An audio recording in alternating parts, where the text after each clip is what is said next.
Hello, ladies and gents. Welcome back to Dennis Saliba, Occult and Fortean, and yet for another episode of the world of woo-woo.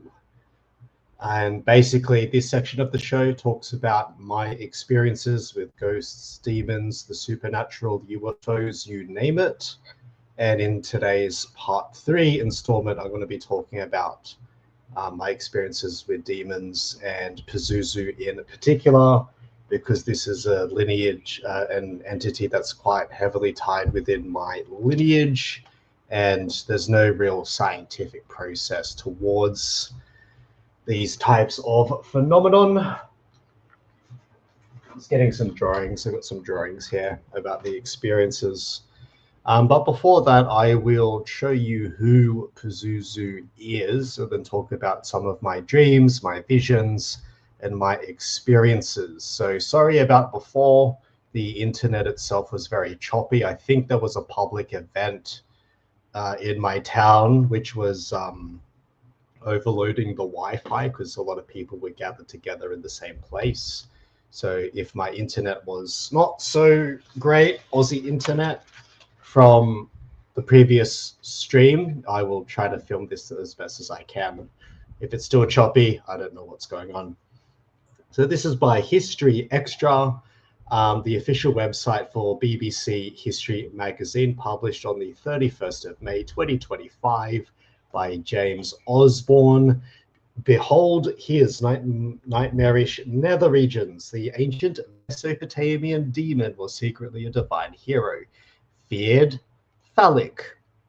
In other words, this is the penis energy. This is the masculine energy. Pazuzu is a masculine entity, so he is a like that. He is a masculine deity. He represents the male root chakra energy as much as he represents the male phallus itself. Pazuzu was one of many ancient Mesopotamian supernatural beings that blurred the line between god and monster. Historian Dr. Selena Wisnom explains that such deities reveal about the ancient civilization's worldview. In the 7th century BCE, at the height of the Assyrian imperial power, scribes working under King Ashurbanipal compiled what would become the oldest known library in human history, housed in the palace complex at Nineveh, the ancient capital of an empire that stretched from the Persian Gulf to the Mediterranean. This library preserved texts on law, literature, medicine, and religion. Among its clay tablets, carefully inscribed in cuneiform script, were vivid descriptions of ghosts, demons, ghosts, and monstrous divine beings. One of the most striking was Pazuzu, a grotesque spirit of the wind who combined features from humans, animals, and nightmares. Now, I want to add a note when it comes to the forms of these beings, is that one, the interpretation of them might be that they are like literally hybrids, cosmic hybrids with elements of humans, animals, and the astral tied together, that there's that interpretation. The other interpretation that you could look at is a bit more metaphoric, in the sense that these deities have human aspects of animals, aspects of the nature of nightmares, and dreams attached to them. Therefore, this is like a collective, a manifestation of like a collective psychic consciousness form, or like a bit like a thought form, but still much higher, because this is Pazuzu we're talking about. Definitely not an entity I would trifle with very lightly, and anyone practicing with an entity like Pazuzu, I suspect, is generally a mid to a high level mage. I would honestly rate this entity on about the same power scale as Charlie 333 or Coronzon 333, and Coronzon and Pazuzu I would rate as roughly 10th ether level super demons. definitely up there with the likes of what some suspect is Jehovah, is also a super demon pretending to be God. So who or what was Pazuzu? Pazuzu was associated with the southwest wind, which could bring famine and plague to the lands of the Assyrian Empire, meaning he embodied forces of destruction. With a lion's face, bird talons, wings, and most distinctively a serpent in the place of his genitals. Now, that serpent itself could represent a number of things. It can represent a serpent seed. On the other hand, people could say that it represents the Kundalini energy from the spine, other interpretations. But nonetheless, the fact that it is a serpentine representation of the genitals is interesting to note. In particular, Pazuzu looked like the villain of any good horror story and would undoubtedly be described as not just a demon, I want to say he's a super demon or an archdemon. But for the people of ancient Mesopotamian cultures, he was often a guardian. People did have amulets of Pazuzu, basically to ward off other demons. So in those days, a lot of people would believe in certain demons as a spiritual form of protection. And then demons themselves come in ranks. You can have, like, for example, if I were to create modern equivalents of those ranks, you would have demons that are privates, demons that are lancers and corporals and sergeants and warrant officers, and demons that are lieutenants, and demons that are higher than that, like majors and colonels, and then further up the ranks you get towards, you know, your brigadier generals, and then also your brigadier, and then your brigadier general, and then your even above that, you know, like duke entities, general entities, duke entities, princely entities, king entities as well. So they do bear various ranks depending on the cosmology that you are studying or you may follow. But for those that are a bit more less attuned to these things, there are different ranks in demon systems, and the different ranks attribute different levels of power, and demons can command other demons, actually. There was one entity in particular I'm thinking of either Gramarye, Belial, no, not Gramarye, Belial, or I think it's Belial. Belial, one of the entities of the Goetia, believed to be connected to King Solomon's magic. And Belial himself, or entities like Belial, are said to be in command of as many as 80 legions of demons. So they can command other demons, and then with those types of beings, more often than not, you have to like banish the lower ones before you banish the higher ones. And then from my experience, you don't actually banish the higher level demons directly. You can, there are rituals for that, but it's not really a ritual that I would do without preparation. But basically, Pazuzu is said to ward off other demons as a protector as well, because he's a much higher ranking demon. And if you're being haunted or attacked, you can have Pazuzu at your side if you choose to. Pazuzu's image was commonly worn or placed at homes to ward off malevolent threats. I would say another comparison would be like the Catholic Church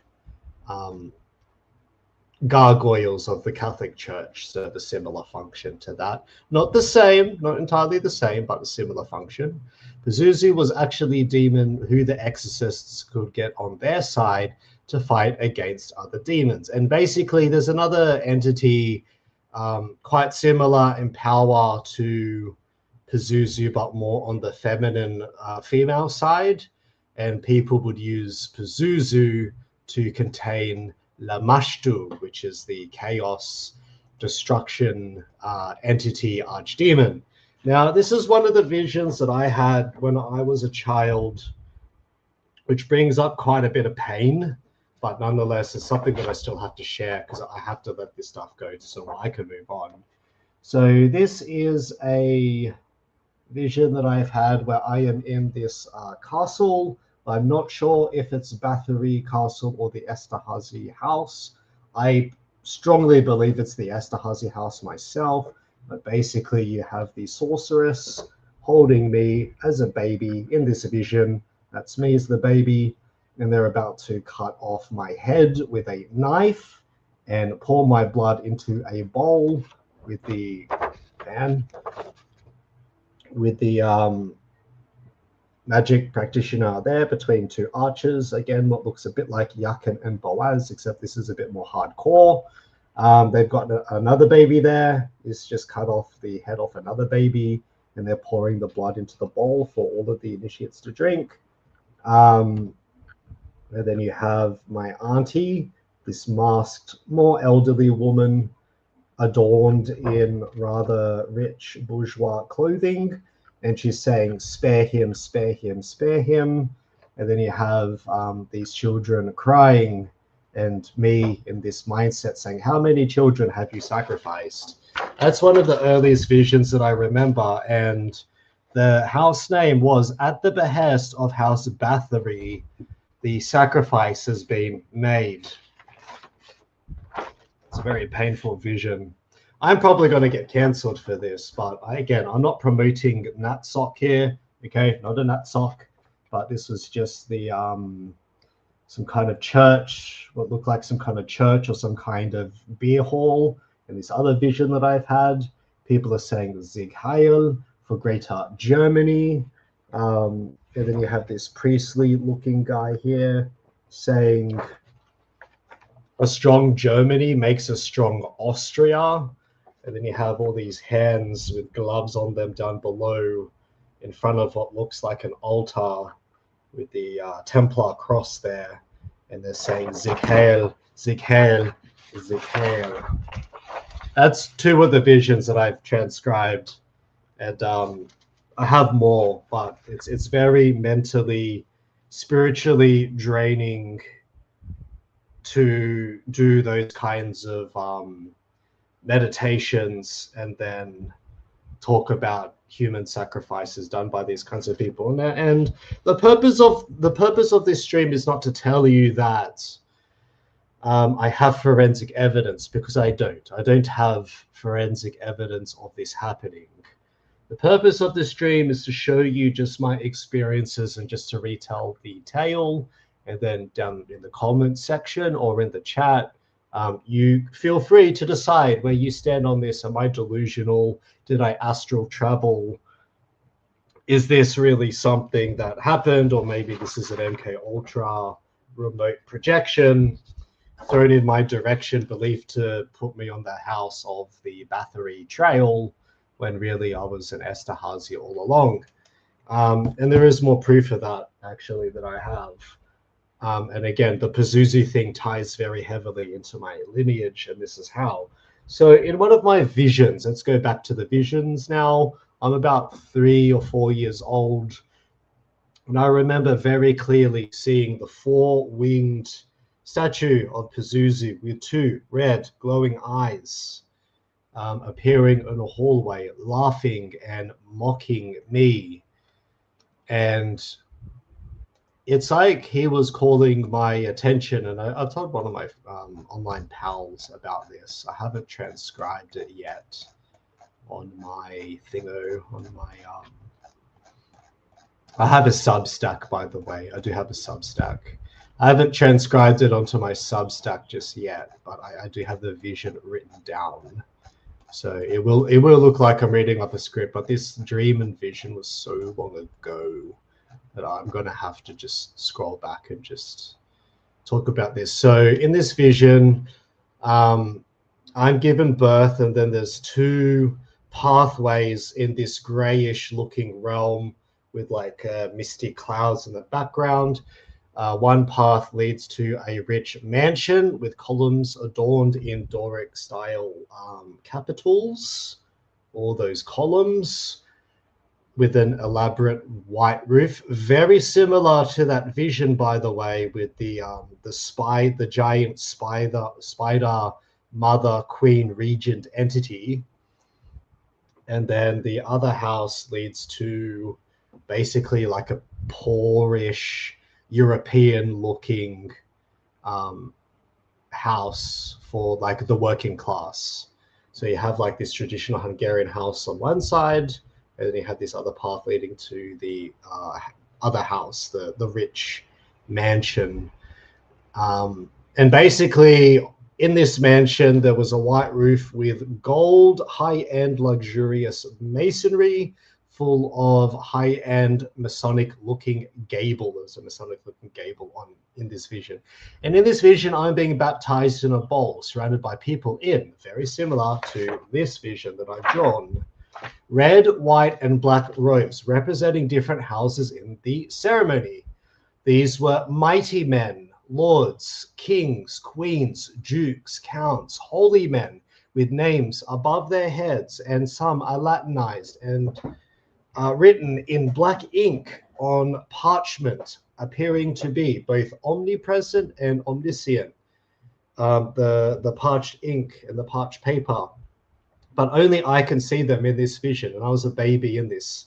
And the names appeared as Clement II, Pius the 14th, Elizabeth Bathory, Ferenc Nadajdi, Orsini, Farnese, Liechtenstein, Rothenstein, Urban II, Dreyfus, Lafayette, and other names that I don't remember because this was so long ago. And these were the names in this life and for past lives prior. One of the priests had a Venetian-looking mask, which I think was the guy holding the baby in that drawing.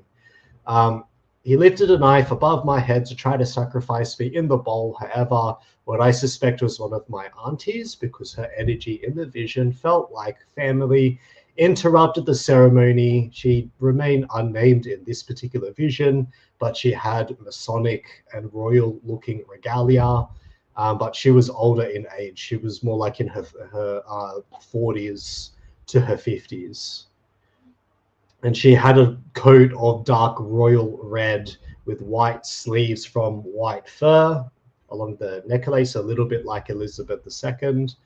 And she yelled, "Spare him, for he is one of us in the house." The priest agreed, "Very well. Shall you offer other tribute in lieu of him?" The auntie reluctantly agreed, and then other children and babies were brought up to the bowl made of marble. The heads were cut off with a dagger. Their blood was dripping and poured into rich chalices made of pure high-end gold, silver, and platinum. So this is very bourgeois and a very elaborate vision. A man in a white cloak with a simple gold patterning on the sleeves removed me from the bowl, and I was moved away from the bowl, and I started to become older and older as I walked away from the mansion in this vision. And then I was becoming older, like 3 years old, 4 years old, 5 years old, 6 years old, 7, 8, 9, 10, 11, 12, as I was being distanced from the human sacrificial bowl. The royal figures, the holy men, and the men and women of renown were more translucent, distant, and then their voices began to mumble. In another vision, similar to this one, there was another version of this where there was a statue of the four-winged being, which I believe was definitely Pazuzu. And this statue was like a black ebony color. And the statue itself started to talk to me. It's full crazy schizo stream, this one. "Young one who was spared, you bear our blood, and you have the right to be initiated into the synagogue, for we are family. You must bear the weight of our karma, our sins, and sign the oaths of the houses to inherit your birthright." And then the demon statue became larger and larger. It enlarged, and it filled the frame of the background. And then the mansion disappeared in place. And then there were two archdemons. One had a snout, a little bit like Anubis on the left. And another one looked like the horned it had it had a snout like Anubis, but it had like a horned head, a little bit like Baal, but this version carried a Sarion scepter, which was the trident. The people believe it's the Ukrainian trident, but it actually goes back further to the Khazarian trident, which is the Sardion scepter. And then the other one with four wings now enlarges. So there was like this Sabal-looking being, and then there was this other being. The man in white and gold interjected, though he is born of your blood, he does indeed carry the deeds of the royal houses through your blood. He is born an innocent child, and his higher self called to that of the house of the worker and not the royal house. You may not interfere with his daily affairs, though you may test him. And when the time comes, he must choose either the royal house or the worker house, for he has been assigned in spirit and body to the worker houses of Saliba and McKay. McKay are the names of my grandparents on my foster mother's side. Saliba is the name of my foster father on the Maltese side. And yeah, very interestingly, that dream talked about that too. It also showed the same plaque that's in front of the house, the lower levels of the house downstairs where I'm at. So my spirit body then appeared to be translucent and then outside of the royal house, but I was able to identify these figures from a distance and was now identifying the fork in the road, and a shadowy forest like that began to open up, like of Europe in the winter, and the smell of gold, melting metal, and that of the war foundries of old from the 1700s and the 1600s. And then this led to my current home, the home of the worker, and the home of Australia as well. I wake up, the dream or vision ends, and this dream and vision repeats multiple times until I turn 8 years of age. Now, part 2, this is the Pazuzu vision. There are multiple versions of this vision. I'll try to keep these as concise as possible. So I was about 4 to 5 years old again at the time, and I'm not adding heuristics. I'm just simply reporting on the vision itself. So part 1, call back to the forks in the road. The man in white and gold interjected, though he is born of your blood and does indeed carry the deeds of the royal houses through your blood, he is born an innocent child, and his higher self called to that of the house of the worker and of the royal house. You may not interfere with his daily affairs, though you may test him. When the time comes, he must choose either the royal house or the worker house, for he has been assigned in spirit and body to the worker houses of Saliba and McKay. Part 2. So this vision has occurred more than 3 times. But again, there's variations. So in the first variation, I'm consciously awake at this time. I'm in a trance. The vision occurred more than, I saw a dark shadowy forest of what looks like Europe in the Transcarpathian Zakarpattia Oblast, with snow in the background. This looked like a reality covered in a grayed out filter. Similar to like a grainy old analog TV from the 1980s, covering an astral realm sort of environment. In the dark, shadowy, blackened background, 2 figures appear out of the tree line. She becomes clearer, and she turns out to be my biological mother, Veronica, standing alongside my grandmother, Maria. Just behind her, the royal house members were scolding my biological mother, Veronica. They grabbed her by the shoulders and shook her out of frustration. Why did you mix the bloodlines with the commoners?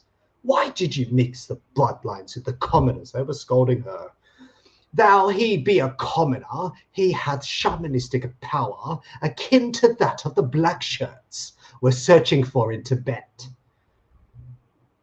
My grandmother, Maria, looking at my mother, quite in despair, but still quietly and in a bit of a protest with a look in her eyes, seemed to know what would ensure next. My mother lunged out towards me. She tried to pull me onto the path of the royal house, which was now visible, clearly leading into the European forest.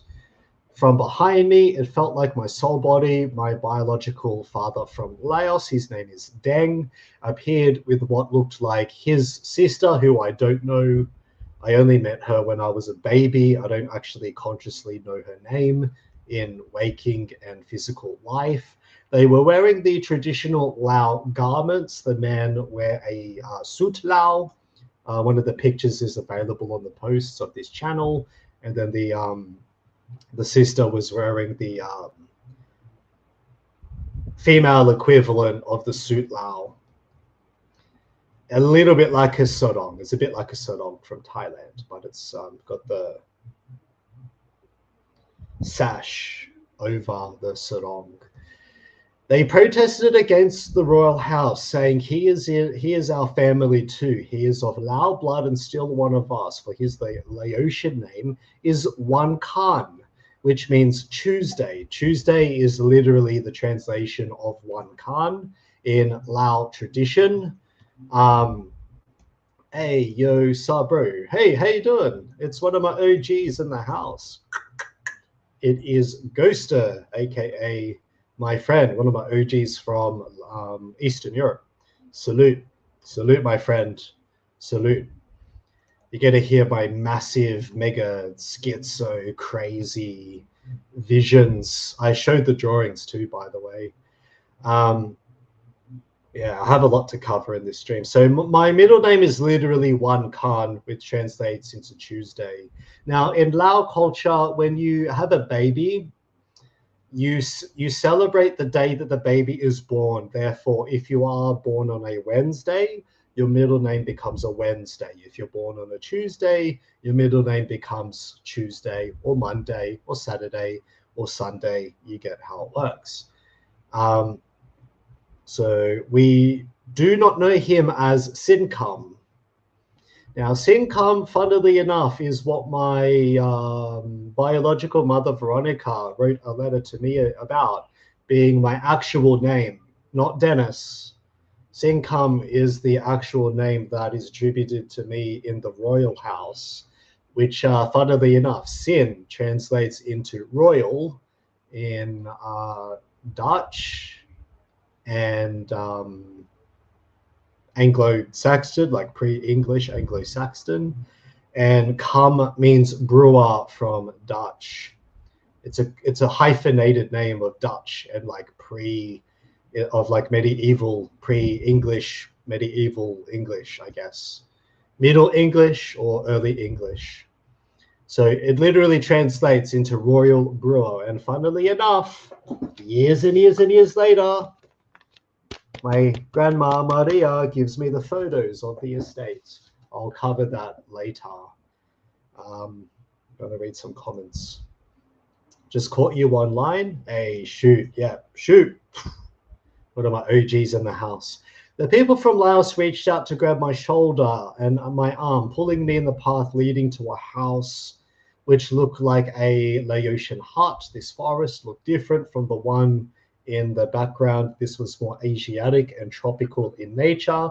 The guardian spirit of whom I know from childhood, Lucidia, she appeared from the blackened background. She appeared as a young Lao woman, first with like a limey green looking skin like that of a Naga, and then her form changed to that of a normal Laotian woman.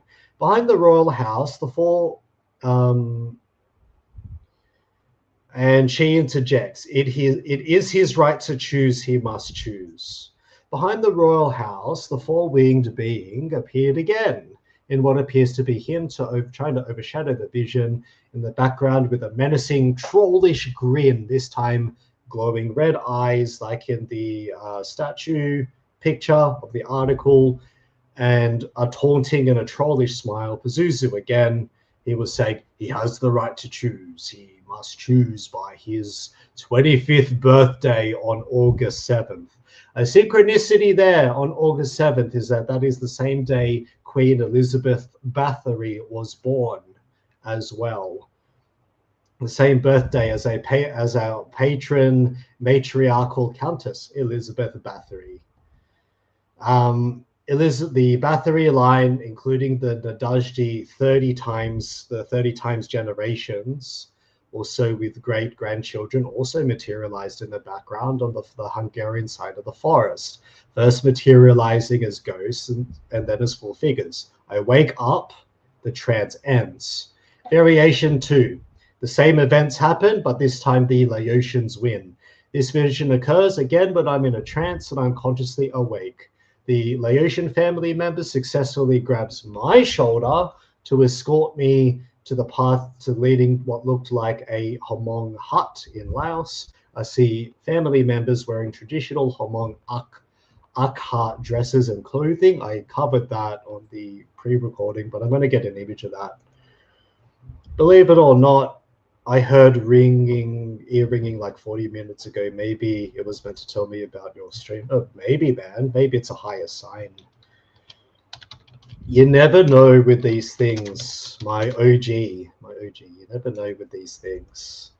My stream malfunctioned earlier today for what I suspect was an overload of the system because there was an event going on.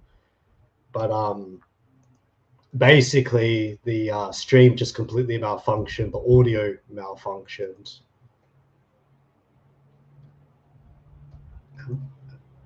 Why does it do that? It's recording through the webcam and not the mic. That might sound better now because I'm recording through the external mic and not the webcam. We're going to have to watch out for that again. So this is the Akha people of northern Laos.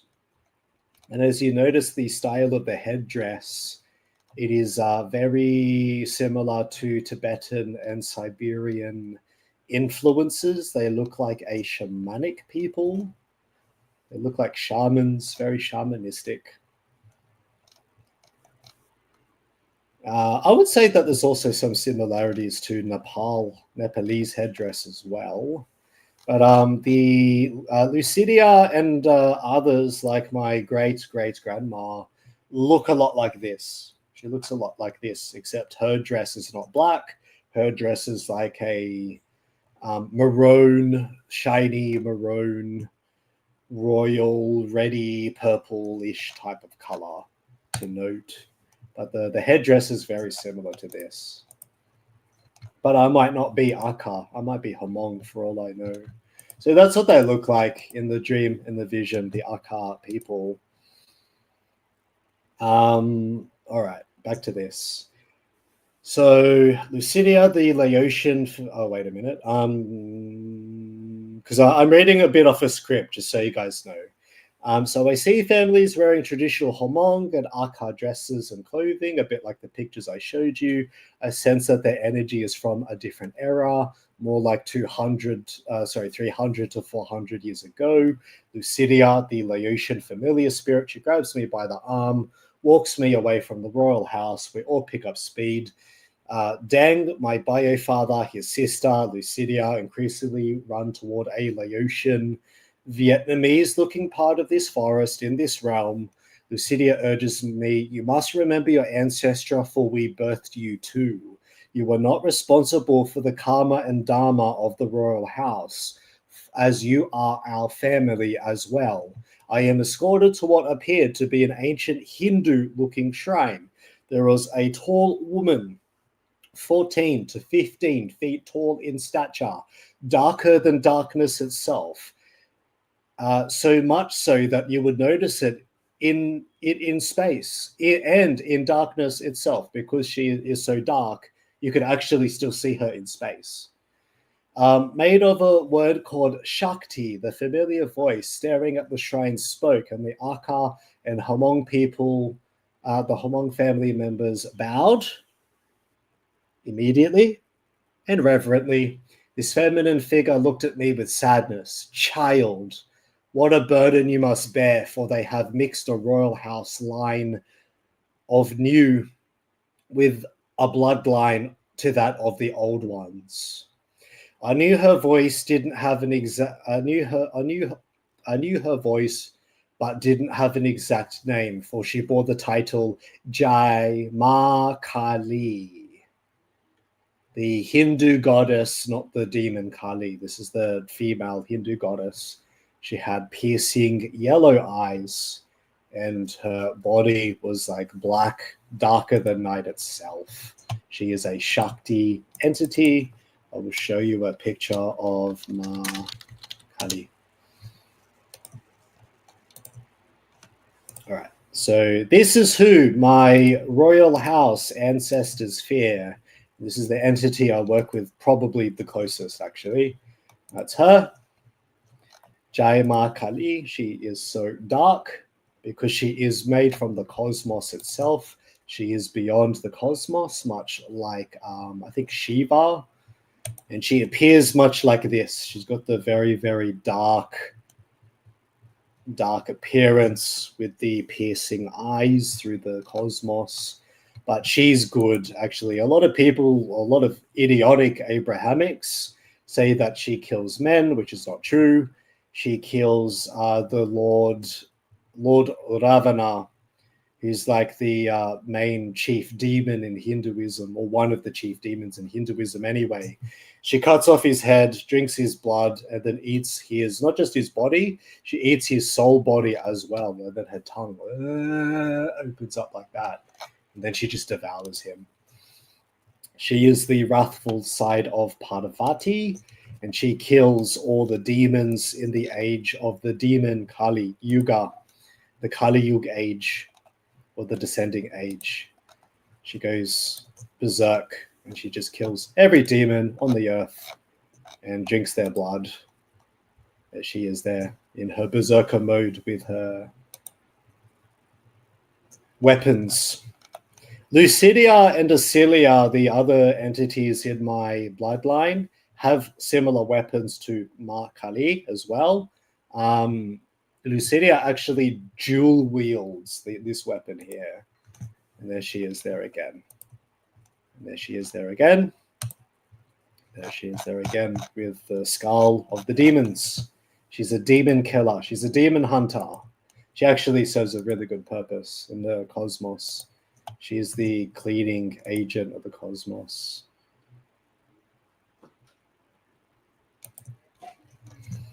Okay, variation 3. Oh no, still going on.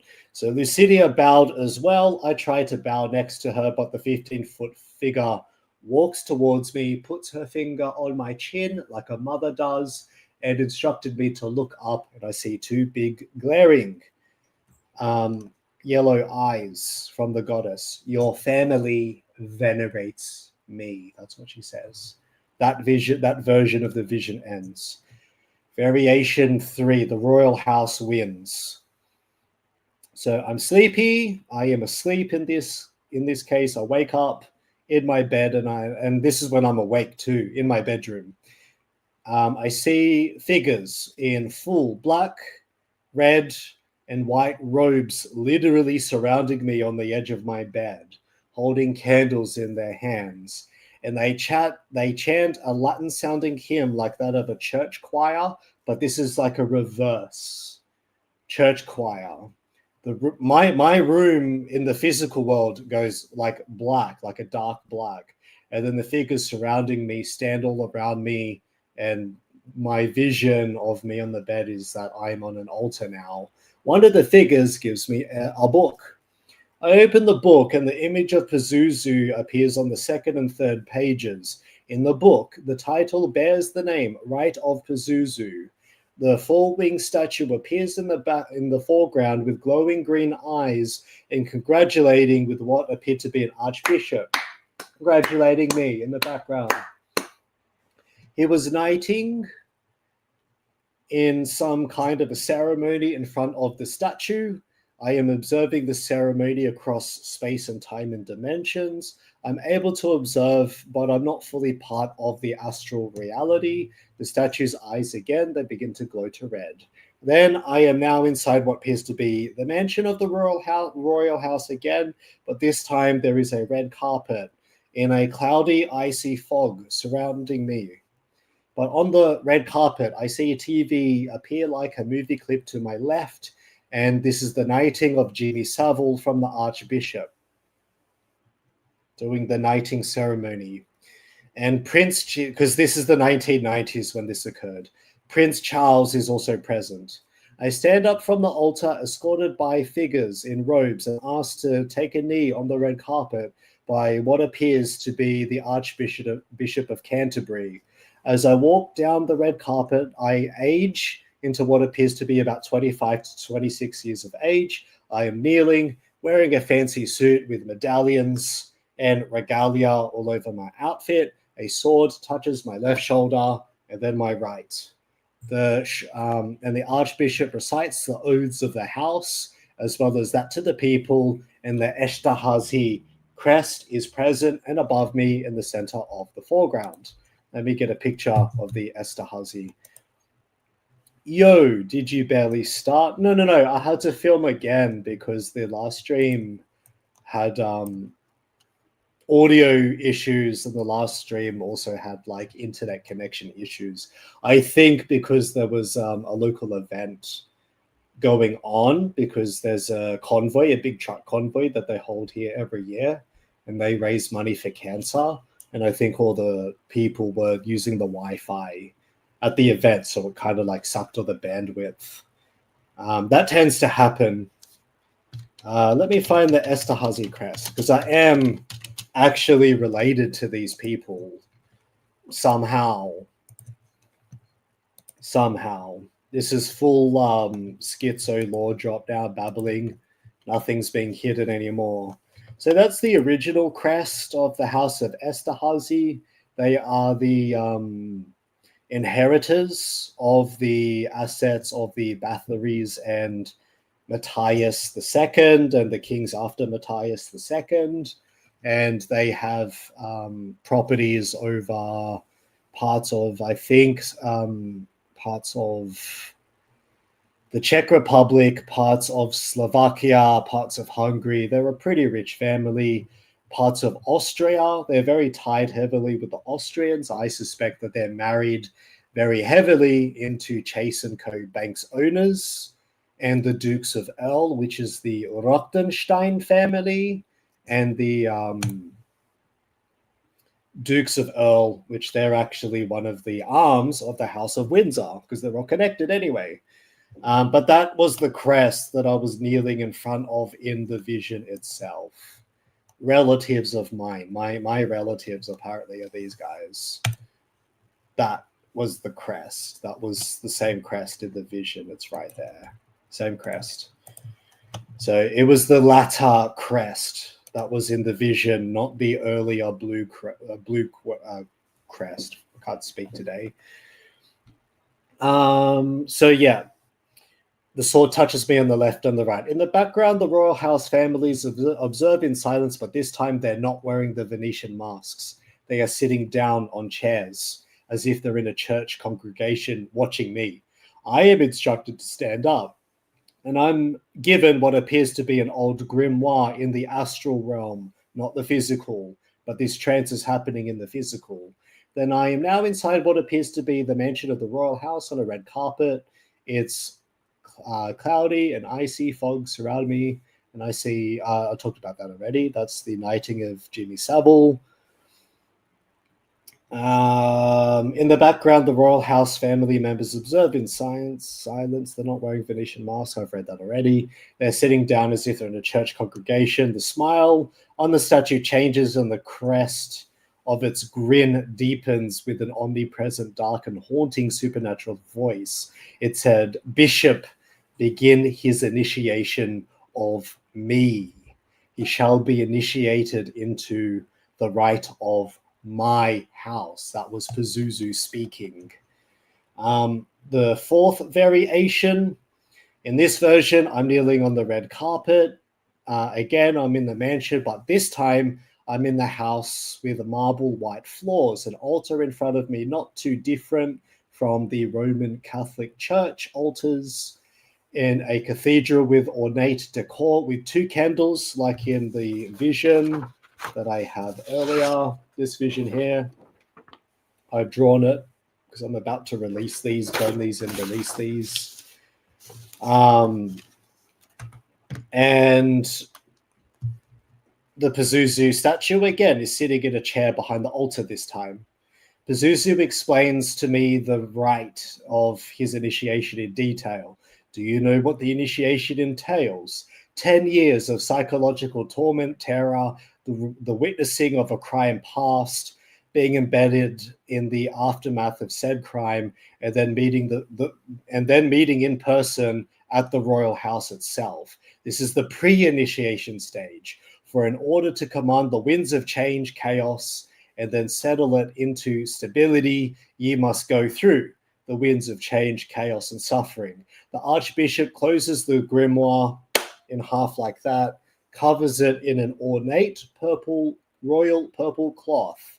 In this version of the trance, I'm bowing on the red carpet and remain silent. I tell myself in my inner voice, I do not consent. I must remember.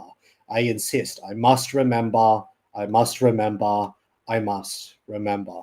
The eyeball looks around and scans my surrounding. This time, unlike the other versions, the royal house family members are nowhere to be seen. It is just the Archbishop in the background with a sword in the foreground in front of me on the altar. That's what I mean. And the statue as well is sitting by the chair. I'm given piles of gold, frames of accolades, and half-naked, beautiful concubines materialize from the foreground. I wake up from the trance, and then this trance ends. It's over for initiation cells. Could you tell me what grimoire it was? I just remember the grimoire being the Rite of Pazuzu. No, I didn't sell my soul. I protested. This happened when I was a child, babbling. I was about 5 years old when I had this vision. This is how intense the visions were. I never sold my soul. I was born from these lineage or one of these lineages, but like I suspect that the Lao cosmology side has an issue with the Hungarian cosmology side. And Ma Kali is not too pleased with the House of Esterhazy. And that will be explained a bit later on in the stream, because this begins to manifest in the physical in other ways. So I want to start with the final version of this vision, then I'm going to move to part 3 now. So the same events happen in this variation, except this time I do not flee the royal house, the workers' house, or the path leading into the traditional Laotian hut. I'm being pulled on my left shoulder and my arm tightly, this time by the Hungarian side of the family. My right arm is being pulled by the Laotian family members. The Salibas, my foster mom and dad, are pulling me from behind in this vision. In the foreground, the Laotian spirit confronts Pazuzu, scolds him by reading out what sounded like my spiritual rites in front of Pazuzu and the conflicting families, as if scolding Pazuzu herself. Lucidia, she says, he is part of Laos, so he must inherit the karma and dharma of Laos.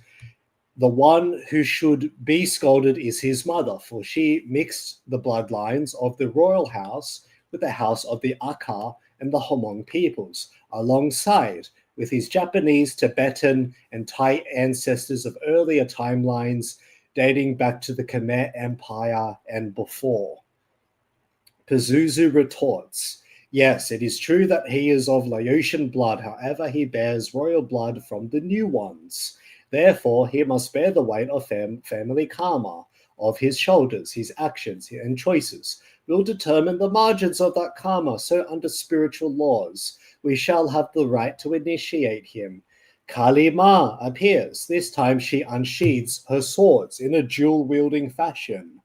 For over 1,000 years, his people have been devotees of me, from the shrines of Laos to the temples of India.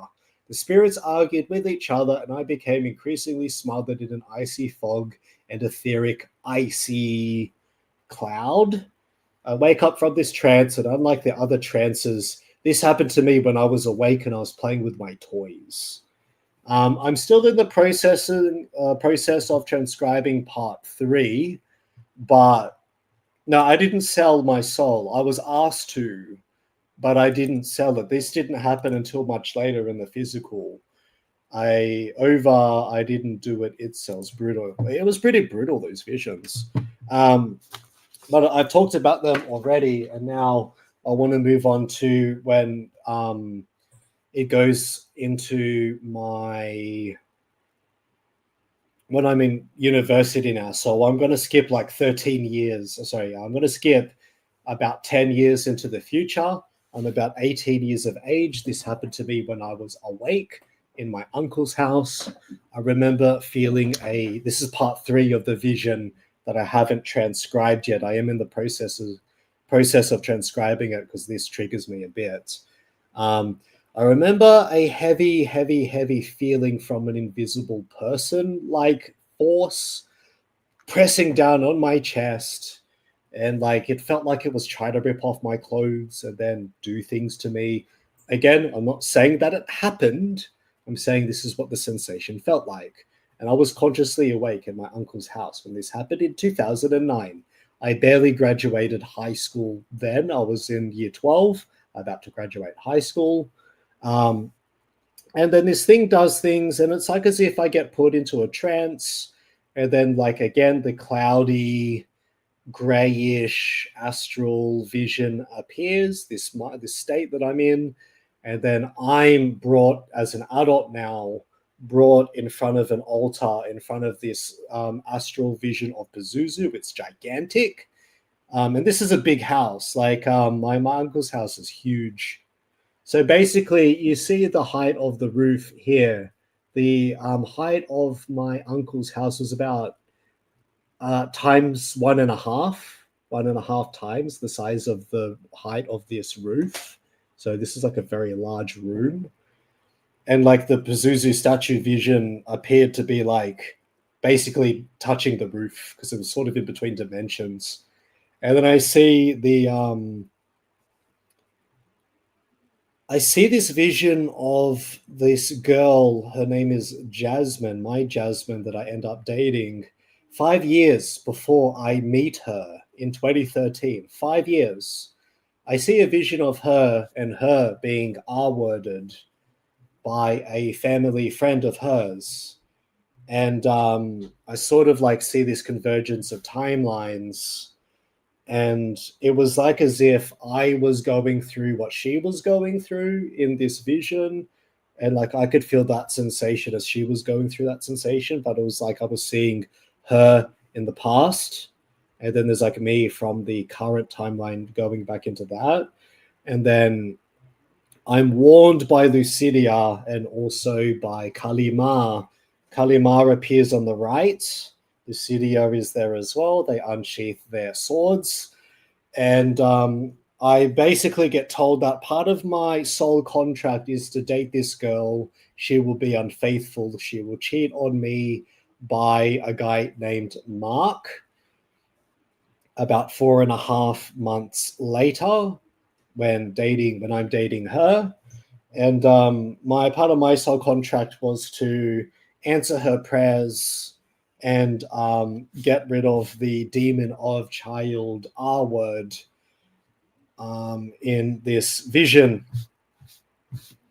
Yeah, Chad struck. Well, he wasn't really a Chad. He was more of a Tyrone type. But Chad struck me down. And basically that was part of my soul contract for I would fall in love with this girl. I'll be in love with this girl. But my role in her timeline was to basically... I got to focus on my story, man. I got to focus on my story. I'll come answer that question a bit later. I'm going to focus on my story. My timeline blends into hers, and then I see the R wording happen to her with the family line, and then now I've lost my concentration. Then the Esterházys appear, and they're all like celebrating, and they have like this giant pile of gold that they're bringing towards me, and this like steps appear in the background, and it's like this force is like trying to choke me as I'm watching all this. And then Kalima gives me, not me, a warning. She gives them a warning, the Esterhazy house and the house of Saxe-Coburg too, that one of these days the house of Saxe-Coburg is going to fall, that the United Kingdom will be thrown into the deep abyss of the ocean at the behest of Poseidon, and Poseidon will come in a metal form deployed by Perun.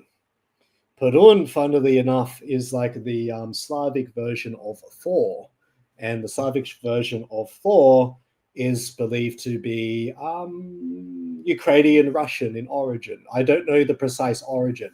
I just know that Russians attribute Perun to be part of their pantheon from the pre-Christian traditions. And then the house of Saxe-Coburg gets like sunk when Parliament House and Big Ben get sunk into the ocean, and then the House of Saxe-Coburg gets thrown into the abyss. And I'm warned about marrying my second cousin, Zofia Maria Antoinette Lafayette Esterhazy Nadajdi. And I was supposed to marry her. I'm going to talk about this a bit later, but basically, I was supposed to marry her when I turned 21 years old. She was 8 years older than me. My grandma tried to get me to meet the royal house face to face, and I have the photos here of her handwriting, photos of the Schloss in Van Austria, Ehrenhausen, in Styria Estate. This is the royal house. So physical proof manifested itself like 5 years later. As crazy and as insane as this story sounds. But basically the ritual, the warning from, what was her name? Kalima, was that when the house of Saxe-Coburg is sunk into the ocean of the abyss, the fortress and the house of Esterhazy will be sieged in warfare, and they will be conquered by the Slavs, and the house itself will be destroyed alongside the royal house of Esterhazy. For when the house of Saxe-Coburg falls, the house of Esterhazy will fall next. And I was warned not to marry Zofia Maria Lafayette Esterhazy Nadajdi II, because her face was like a wedding dress, and she was trying to grab me in this vision, but her face started to turn into a skeleton face in this vision, and I was warned that my relationship with her would be the pathway to death. Not necessarily a physical death, just death in general, the death of something. And then I saw visions of like her cheating on me with other members of the royal house, because that's just what they do. Royal members of the royal houses pimp out their children for these various rituals, because that's what the rituals entail. And the pot of gold started to melt. There was like melting fire from the sky. Kalima was very, very, very pissed at these guys. And you can imagine that I was kind of frightened, but then the timeline started to deconverge. Lucidia was there to also protect me. She had her war mask on. She has a war mask. She had a war mask on. And then I wake up out of the trance. The feeling of that heavy feeling pushing down on me goes. And then fast forward to 5 years at university, I meet Jasmine Dorothy Huckle, who turns out to be a girl that her mum knows my foster mum. And they've known each other from when I was a child, and we crossed paths before, which I do not think is a coincidence at all. I don't think it's a coincidence. And then I've always had the suspicion that this was a Freemasonic attack, because I'm going to start naming names now. In the Unanderra Lodge, about 25 minutes away from me, Unanderra Freemason Lodge. There is a Freemason Center in Unanderra, which is the same suburb that my now ex, Jasmine used to live in. Freemasonic Lodge in Unanderra. There it is. There it is. There is a Freemason Lodge. There's also a Wollongong Lodge in Gwynville, New South Wales, 2500. And of course, there is a Freemasons New South Wales and ACT dealer locator in Castlereagh, Sydney. So my suspicion was that the R word R was basically, close that, the R word R was basically a family friend. And again, I hadn't seen this photo before because the timelines just converged. When I was dating then Jasmine, took us like 1 or 2 months to get together. We dated for like 4.5 months. But basically, a lot of strange things started happening. She showed me a photo of the R word R. And then the R word R was a guy in the green t-shirt in the frame. I could identify him. And I hadn't had that prior knowledge in the physical world, only in the astral. But it turned out to be correct. I correctly identified the R word R. I was willing to go to court to help her and support her in Queensland because it was an ongoing case. And it was going on for like 12 years, this case. I was an Abrahamic back then, so I did a lot of like prayer intercession for her. And basically the pressure on her, she started to have less and less PTSD attacks. I started to absorb those PTSD attacks myself. And I remember the entity showing itself at the kitchen door. And I say, entity, show yourself. And it was not the demon entity. It was like a gnome. It looked like a gnome, but behind it, it was like Ma Kali sort of standing in the background with the wreath of the skulls of all the demons that she killed in the living room. She just manifested in the back of the living room. And then the kitchen is sort of here. And then the living room is like further back, like that. And these knives and things just start moving by themselves. And what this entity was trying to do was scare her. And it tried to scare her a few times. It would tap on the windows. It would try to move chairs. My ex was scared when I wasn't around. And then she would have me on the phone. I'd be on standby. Try to comfort her. Try to tell her that she has spiritual rights. That she can tell the entity no. If you ever encounter any demon, no is the most powerful word that you can use. Just say no. No, no, no, no, no. No deals, no nothing. Don't want to hijack or stop your train of thoughts. How big the grimoire or whatever books, how big they can be in shapes and sizes. By all means, you can tell me later. Focus on your story. The grimoire was like A4 sized, and the thickness was like that thick. It was like 1,200 pages. It was like A4 sized in the vision. It was like a full book, like a big priestly book. But it was part of a vision. It wasn't a physical book. Anyways, so that happens. I intercede. She's still angry at God. She's so angry at God that this happened to her, and I get it. She was so angry at God that this happened to her that she even took me on a drive one day to drive to this haunted place in Unanderra Mines at Cordo Heights. And then on the windshields, the glass of the windshields of the car start fogging up, and then these hands, invisible hands, just appear out of nowhere. It's a very haunted, weird place. Electronics at this place stop working properly.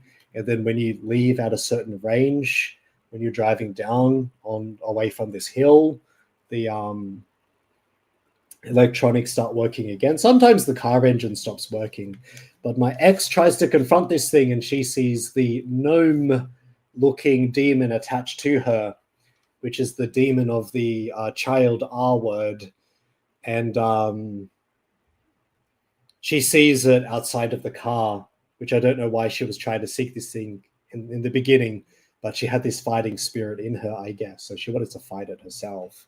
And then we go back to hers, and again, my Lucidia in my bloodline didn't like her. There were a couple of times when she would run down the stairs. And it was also the first time that her and she could hear Lucidia as well. Usually I'm the only one that could hear Lucidia, but my ex Jasmine was the only one that could hear that she could hear Lucidia too at this time. So I knew I wasn't crazy the entire time. And she remembers Lucidia running down here, down the stairs, playing with a ball, runs downstairs through the office area down into there's the couch in the background, the black couch there. One day she bumps her in the head, like Lucidia actually punches my ex in the head, and I was like that far away from my ex at the time. And she had like a child's punch mark on her forehead. Another time, we are praying together. We renounce the hold. Again, this was because we were Abrahamic. We renounced at the time, we renounced the hold that the child R-word entity has on her. And then my ex stops feeling these random fevers. Because again, when I talk about the STDs, sexually transmitted demons, this is a very real phenomenon. My ex had a photo of the demon itself on a printed demon. But this thing looked like a gnome, but I didn't think it was a gnome. I think it was actually like a sexually transmitted demon that was just siphoning off her energy. And because it siphoned off her childhood loosh, that the attachment was so powerful because it attached to her in her childhood during that attack. And this wasn't one attack. She was R-worded multiple times as a child, the poor girl. And when you still love someone, you intercede for them, and then she obviously falls, for a chat or whatever, because you don't know how to function as a man, so you weren't taught shit or skills or whatever. And your parents separated when you were a teen and you were neglected by your own foster mother and your biological mother. It sort of makes you kind of like a eunuch, psychological eunuch. But it wasn't that the status of the entity was high. It was that the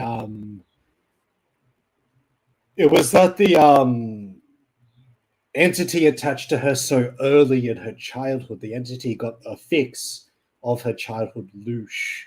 But for gnomes, I haven't really dealt with them babbling, so that's not an entity I particularly have experience in, and I'm not going to claim. I won't claim I have experience in gnomes. The demon looked like a old bearded man, but it was like short. And there was a photo of it, and he was just staring in the background of the camera. Depending on the entity's grade and status, touching or getting touched by one arm can leave a mark or even cut you and so on. Yes, it can. It can. Entities can also burn you as well if they touch you. But that happens. We break up because I basically catch her cheating. She starts hiding the phone. I even predicted to her face that she would cheat on me with a guy named Mark 4.5 months later. And then what happened? 4.5 months later, she cheats on me with a guy named Mark, a dancer, a taller Tyrone-looking guy. But she supposedly was using him to make him jealous to date me again. But I'm not a slave. Like, there's a threshold where I sort of simp for women because I myself was, adopted. I have mummy issues, obviously. I'm adopted. I'm on the spectrum. I have mummy issues. That's a given. But there's also a threshold where I just stop simping and I just cut that off as well. Now, bless my grandma. She passed away in December 2024. My grandma Maria gave me the truth. And she wrote me this letter in 2011.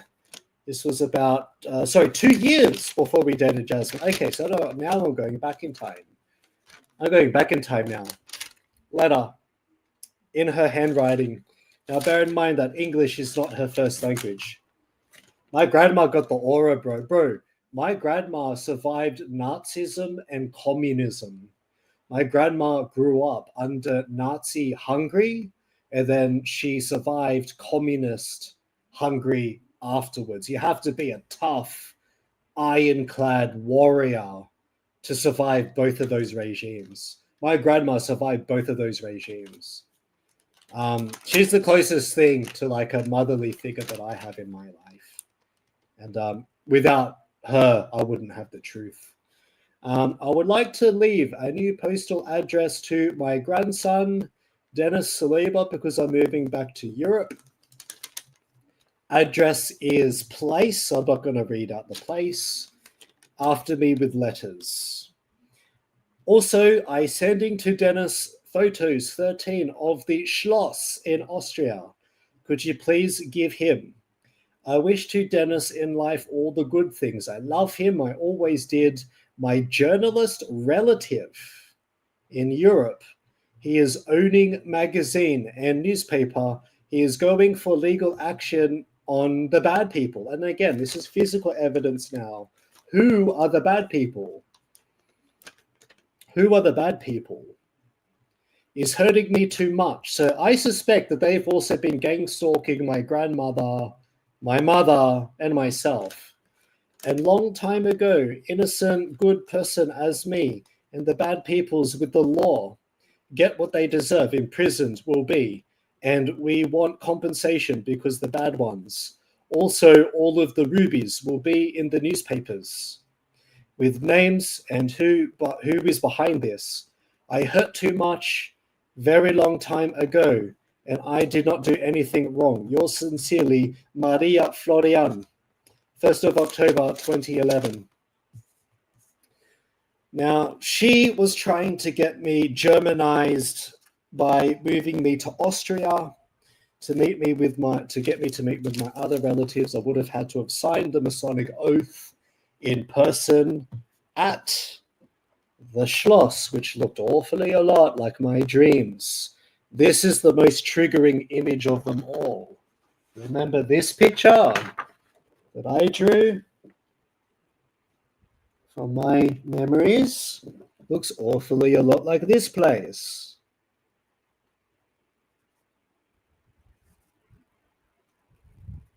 Columns, 2 columns, left and right, as described earlier in the vision. Ornate, royal, Freemasonic looking decorations. Much like this vision. Now, this is the estate that I'm supposedly entitled to. And yes, my grandma told me to my face that I am 16th in line to the Esterhazy throne. That's the estate, the Schloss in wintertime. I was supposed to inherit this house, but this house gives me the heebie-jeebies. I want nothing to do with this place. So the rumor goes that supposedly I have a German name hidden inside this specific estate. That is the house of Frederick II, Grand Archduke Frederick II. And it's this house that holds a vault to my German name and my German birth certificate. And this is the same house that I remember them doing human sacrifices in, but there's no physical evidence of it. It's just a really creepy house that scares the living shit out of me, to be honest. I want nothing to do with these motherfuckers. So these are the photos my grandma has showed me. I showed this on the other stream, on the other channel, the BP channel. But if you sense the energy from this place, it is very dark, very foreboding. Poltergeist vibes, absolutely poltergeist vibes, but not just poltergeist vibes. It's just dark and eerie, and there's just things there that I don't... Audio is cracking? God, that's weird. I gotta get my stuff checked. I might need a new mic. Maybe the mic is just having issues.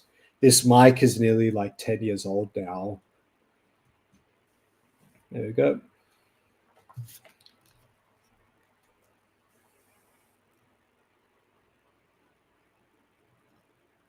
There we go. More photos, more photos, more photos.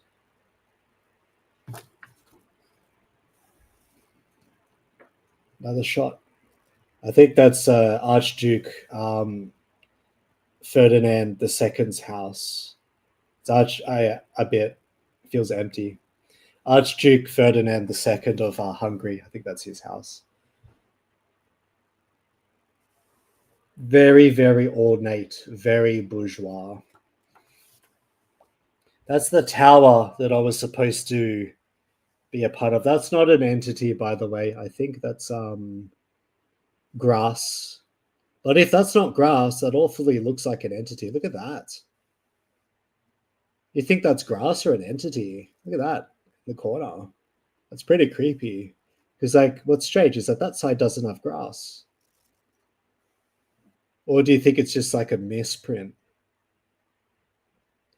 Could be a shrub. I'm thinking it's a shrub. Yeah, it looks like a shrub. It looks like a shrub. Still pretty weird. But look how big it is. Look how massive this place is. It's gigantic. I'm not going to show that photo because that's relatives. So that is the photos of the estate that I was supposedly entitled to. Now, the terms and conditions were I would sign the Masonic oath. I would move to Austria and then be given an Austrian name. I would be asked to learn German.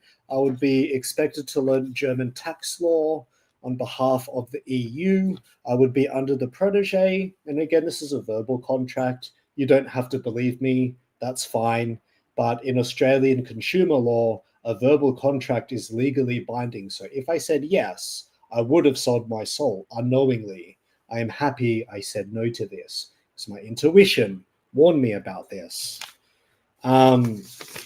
Basically, the deal was I would be given 20 to 25 million euros, not dollars, euros in 2011, in exchange for my freedom, my life in Australia. Dennis would cease to legally exist. I would have my birth certificate rescinded. I would sign a non-disclosure agreement, sign the Masonic oath for initiation, and then signed the Jesuit oath because I was expected to be Jesuitized on top of that. And then I would be expected to learn German tax laws for the Weinschloss and the Schloss in here as one of the caretakers. Even though the family has 15 other heads, I'm number 16 in that throne. And that was a verbal agreement that I said no to. I could have lived the bourgeois life, but I chose not to because I'm not a sellout and it goes against my principles. Because I was warned by Kalima that that family is going to be destroyed and that they will fall in the name of the Slavs. And Pudun will strike that house down with fire and with a storm. And Kalima will allow Perun to do this. Now, what's interesting, this is when it gets a little bit more schizo-y now, is I've covered this before in my other stream. Don't forget your schnitzel. Dude, they might have cut off my schnitzel. They like ladyboys a bit more than you think. Who knows? Actually, they might not have. And another strange thing, actually, was they said to me that even though I am a mixed-race child, I'm one of them. Even though I'm a mixed-race child, I would be allowed outside of the halls of the Ariosophists because the Esterházys are tied heavily with the Nazi party, and that some of my former ancestors were Oberlieutenants of the Schutzstaffel, and that as a mixed-race child, I still had half Hungarian blood, half Austrian blood. Therefore, I have half legal rights to their estates and their assets. And they did want to meet me. But I told them, no, I don't want to meet them. But it makes me really, really uncomfortable bringing this shit up. 1723, the Habsburgs and the Esterházys. So these are inheritors of Habsburg property, but still very important. And this connects back to the exorcism stuff.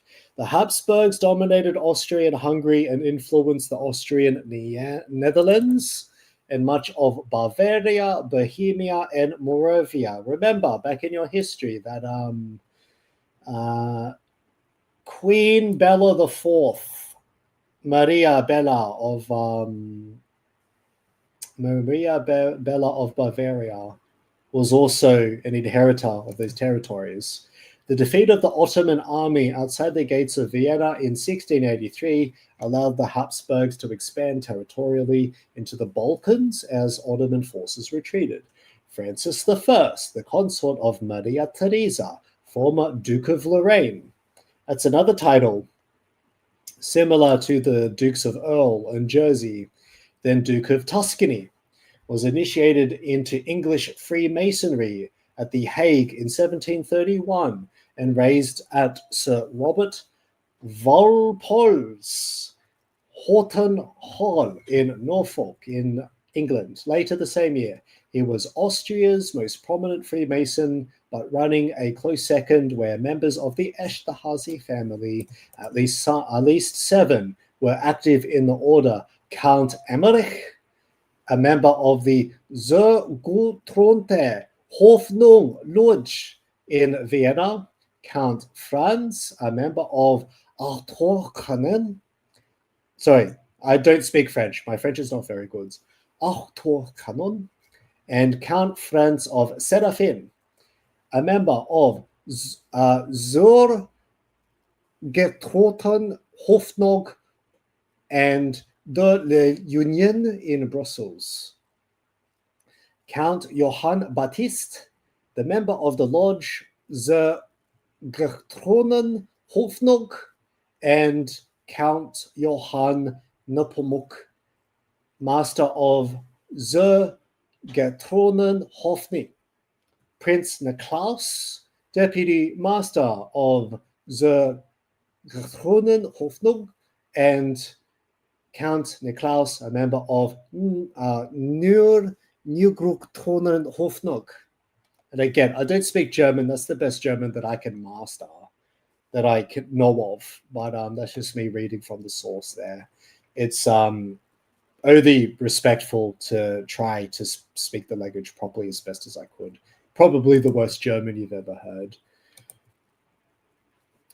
Wait, what? What? The Netherlands? Seriously? I found that is serious. Yep, the Netherlands are involved, and the dukes and the countesses of the Tuscan families and the Venetian families are all intermarried together.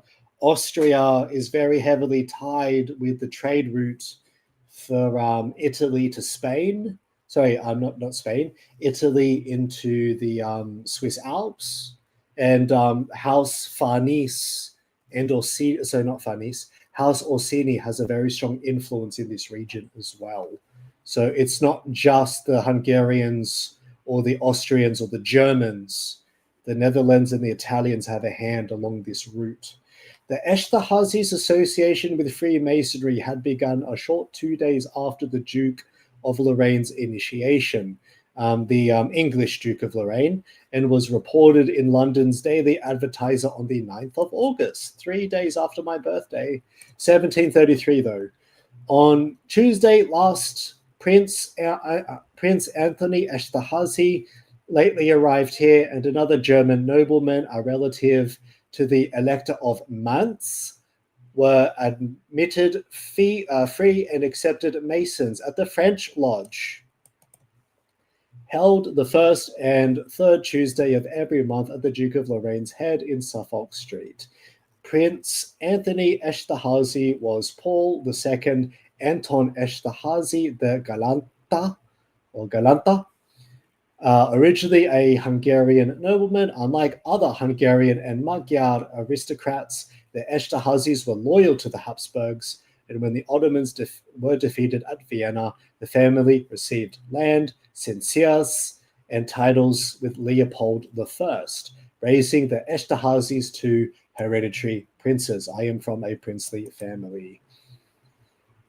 The Esterhazy estates were enlarged through judicious marriages, like what nearly happened to me with Sophia, Maria, Antoinette, Lafayette. Esterhazy Nadezhdy II, and by the early 18th century, the Esterházys were the largest landowners in Hungary, with some 1,850 square miles, or 4,800 square kilometers of territory, and a fortune that rivaled the Habsburgs.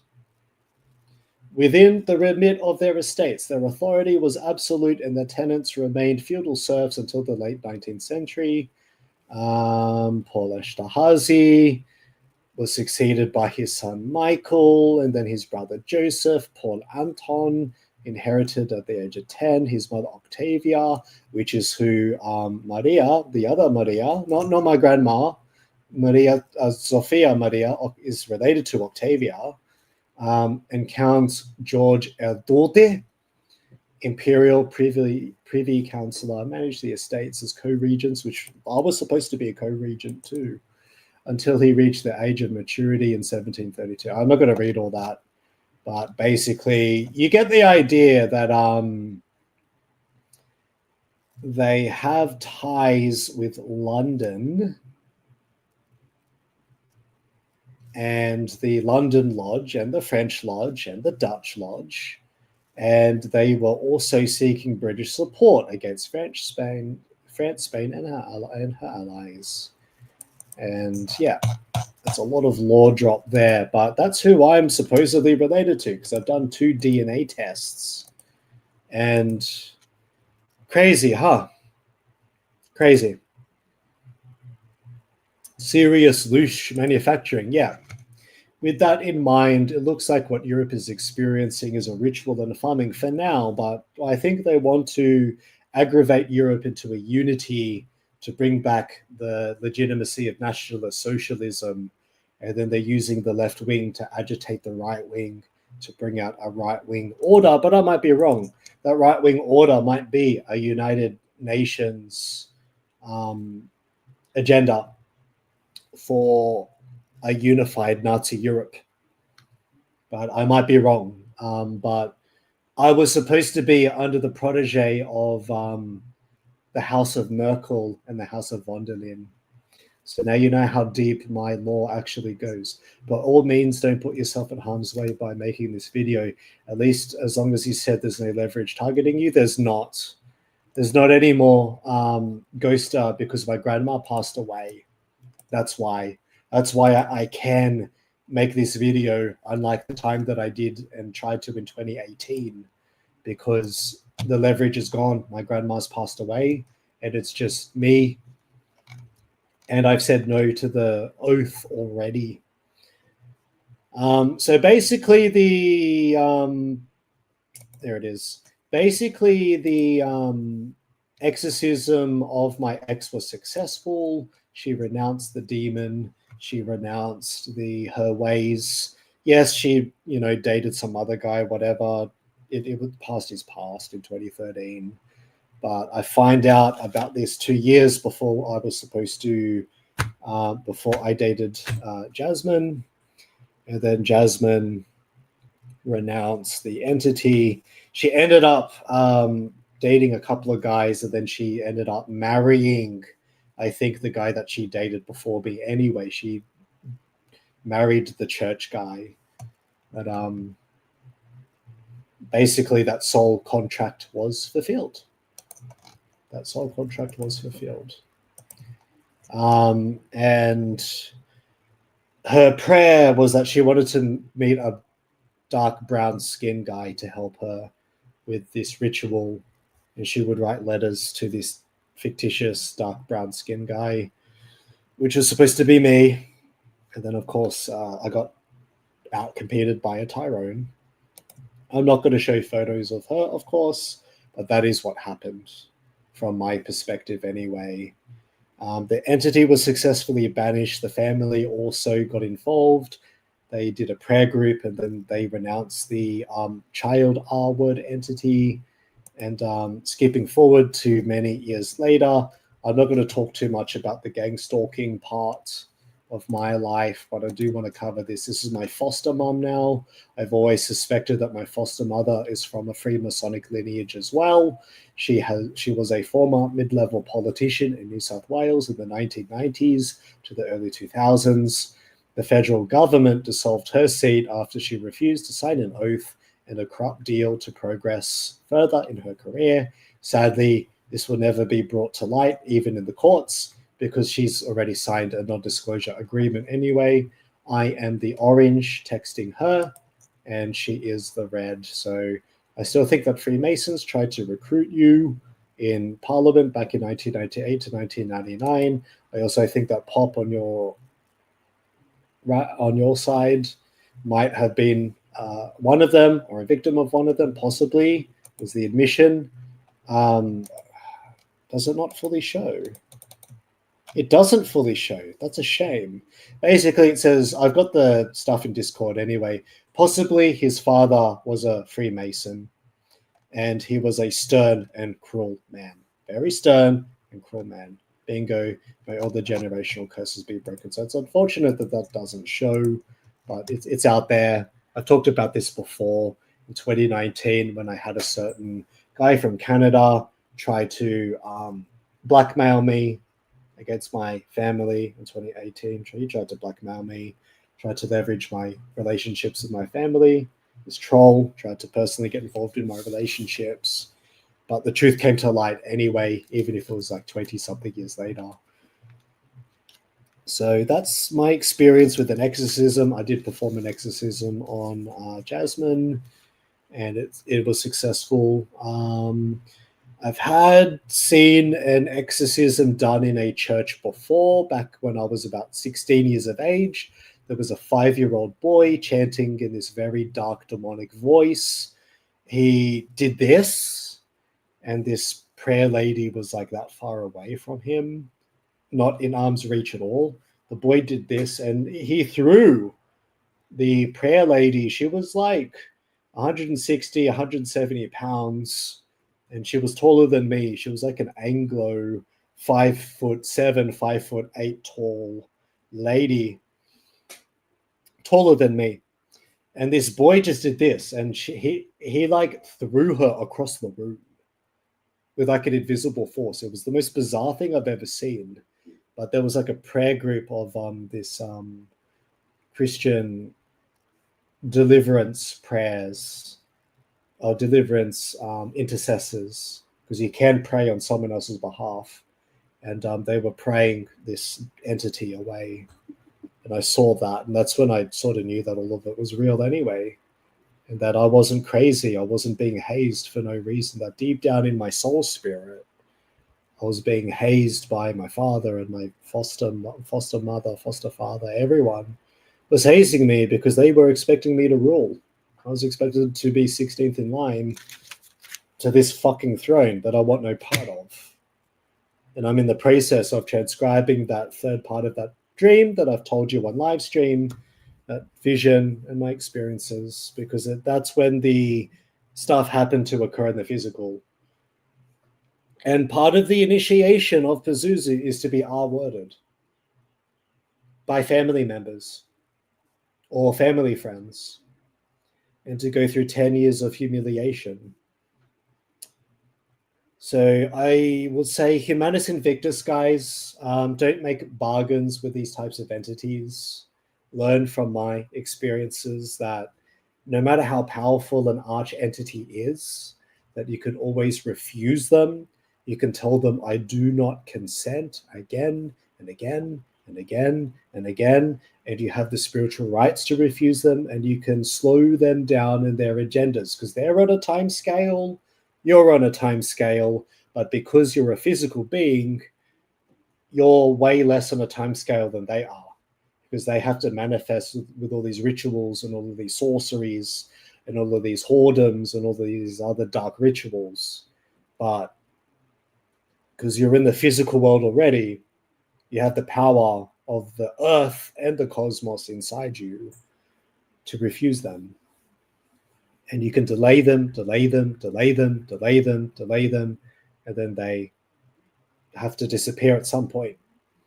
So that's it, guys. Humanus Invictus, the human soul is not conquered. If you have any questions pertaining to me or what happened in the stream or what's happened in my life, I will show those screenshots later on another stream. But menacemedia101@gmail.com if you have any questions. I might make Q&A response videos to anyone. That seems to be a growing trend on this channel. But Humanus Invictus, the human spirit is never conquered. Thank you guys for viewing. My OG, Ghoster, I've got to give you a wrench. And Mr. Babbling, good as always. Good as always.